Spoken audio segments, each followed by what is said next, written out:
Good luck to you. You drunk? Thank you. Anyway, so I hope that you can give my product a big plug. Oh, I really can't do that.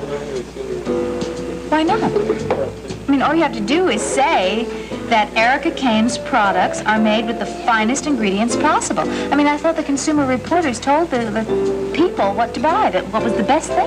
Well, there are consumer groups that do testing and making recommendations. However, my main concern is informing the public about consumer frauds. I really don't think that you want your product mentioned in Brooke's spot. No, see, I had no idea. Well, you bring it. Hey, Tom. Tom. Excuse Come over here a second. I want to talk to you. Yes, sir. Listen, I thought you said we were friends. This is a pretty sad way that you have of showing it. What's the problem? Well, I sent my kid over here to give you a bunch of my flyers to distribute to your customers. She comes back and tells me that Miss Wallingford put her foot down about That's it not here. the reason that the flyers were not distributed. I don't want my restaurant turning into a political arena. But don't you want your customers to know the truth about someone who's running for a public I care office? about my customers, Opal, but they come here to relax, not to be showered with a bunch of flyers. Now, that's my final word on the matter. Hey, y'all getting in the bag pretty early, aren't you? Oh, well, we're having a little celebration. Oh, I bet you're celebrating getting out of the slammer, huh, Erica? How's it going? You look great, I must say. Thanks, I feel great, Opal. Yeah, just like visiting royalty.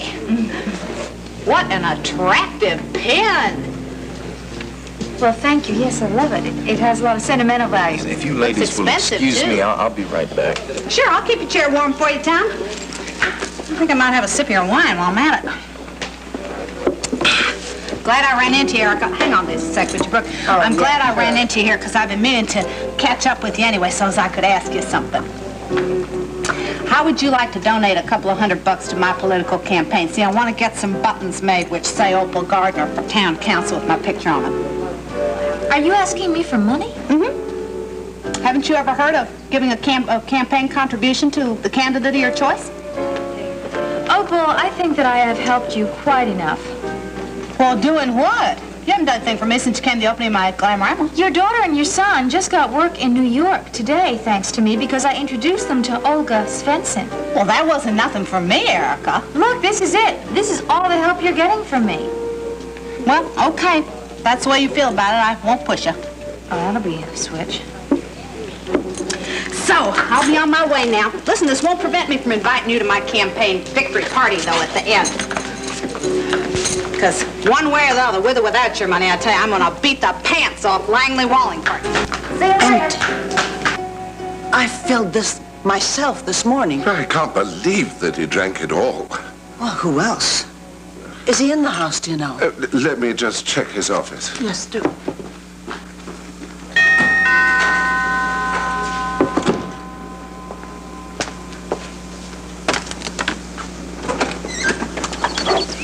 Miss Kane. Yes, hello. Hello, Myra. I'm here to see Mr. Portland. Oh, well, I'm sorry. He's not in. Oh, well, do you expect him for dinner? Yes, I had, but... Oh, but well, he's- wonderful. Then I'll just Miss wait. Kane. Yeah, well, if you'll excuse me, I do have something I have to, excuse me. Myra, Mr. Cortland wasn't in his office, but I noticed one of the shotguns is missing.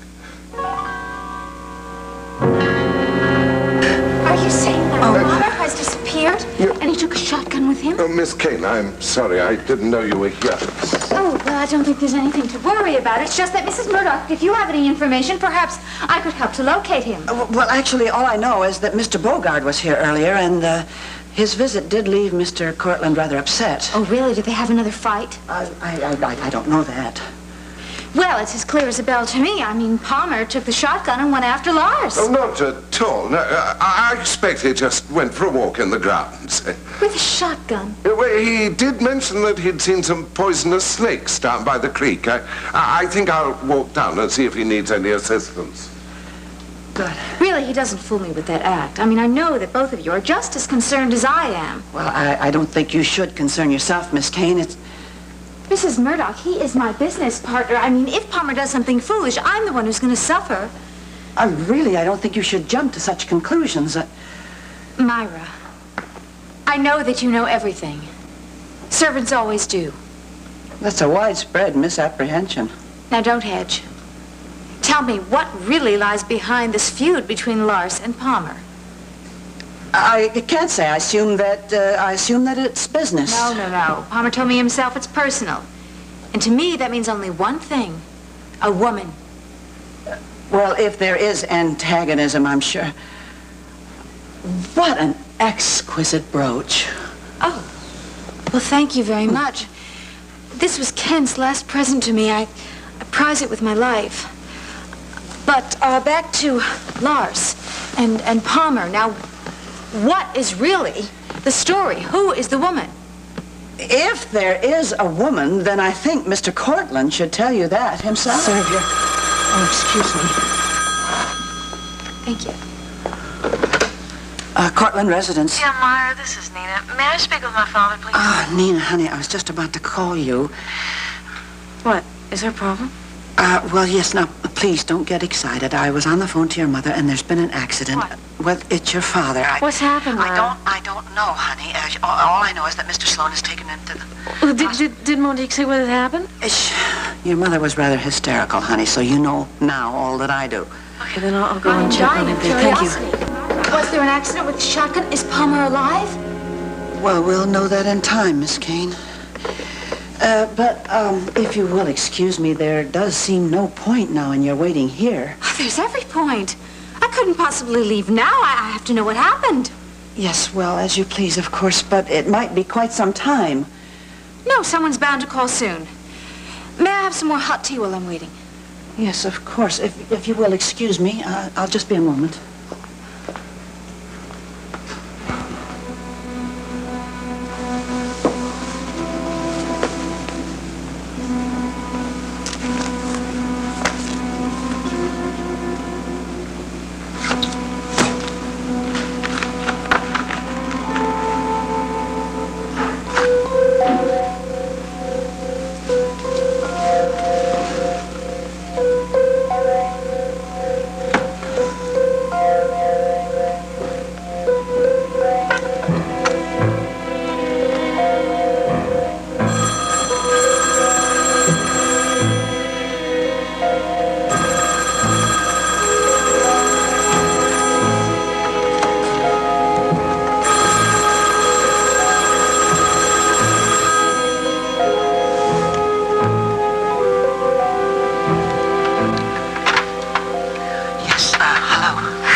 worst night of my life.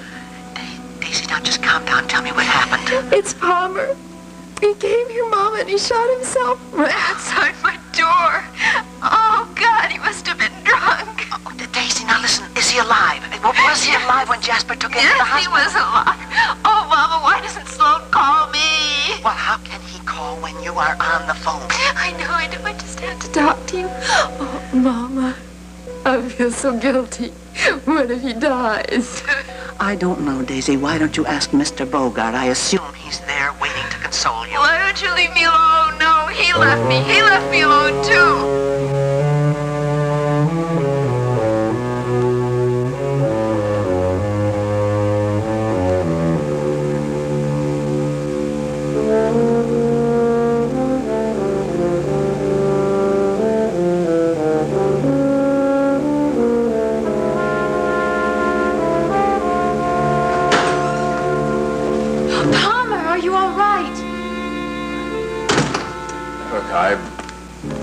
Here. I didn't expect that you'd be waiting for me. Well, I was so concerned.